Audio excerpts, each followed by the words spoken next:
അർജുന്റെ രക്ഷാദൗത്യം പുരോഗമിക്കുമ്പോൾ സുഭാഷ് ചന്ദ്രൻ അഭിഭാഷകൻ കർണാടക ഹൈക്കോടതിയെ സമീപിച്ചിട്ടുണ്ട്. സുപ്രീം കോടതി ഉത്തരവിന്റെ പകർപ്പ് ഹാജരാക്കാൻ ചീഫ് ജസ്റ്റിസ് നിർദ്ദേശം നൽകിയെന്ന വാർത്തയാണ് ഇപ്പോൾ വരുന്നത്. കൂടുതൽ വിവരങ്ങളുമായി ലീഗൽ കറസ്പോണ്ടന്റ് ഷബ്ന സിയാദ് ചേരുകയാണ്. ഷബ്ന, വളരെ പ്രധാനപ്പെട്ട കാര്യമാണ്. ഏറ്റവും പ്രധാനം 7 ദിവസമാകുന്നു അർജുനെ കണ്ടെത്താനുള്ള തെരച്ചിൽ തുടരുന്നത്. ഇപ്പോഴാണ് കോടതിയിൽ നിന്ന് ഇങ്ങനെയൊരു നിർദ്ദേശം വരുന്നത്.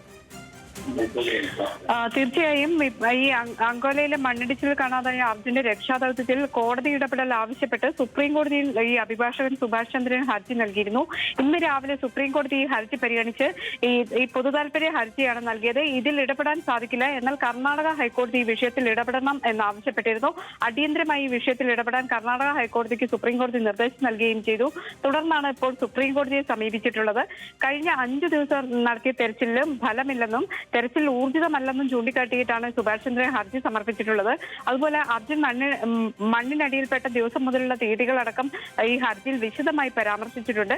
മണ്ണ് ഏറ്റവും പെട്ടെന്ന് നീക്കം ചെയ്ത് രക്ഷാപ്രവർത്തനം നടത്തണമെന്നും എല്ലാ സേനകളുടെയും അടിയന്തര ഇടപെടൽ ഉണ്ടാകണം എന്നുമാണ് കോടതിയിൽ ഇദ്ദേഹം നൽകിയ ഹർജിയിൽ പറയുന്നത്. ഏതായാലും സുപ്രീം കോടതിയുടെ നിർദ്ദേശപ്രകാരമാണ് ഇപ്പോൾ കർണാടക ഹൈക്കോടതിയെ സമീപിച്ചിട്ടുള്ളത്.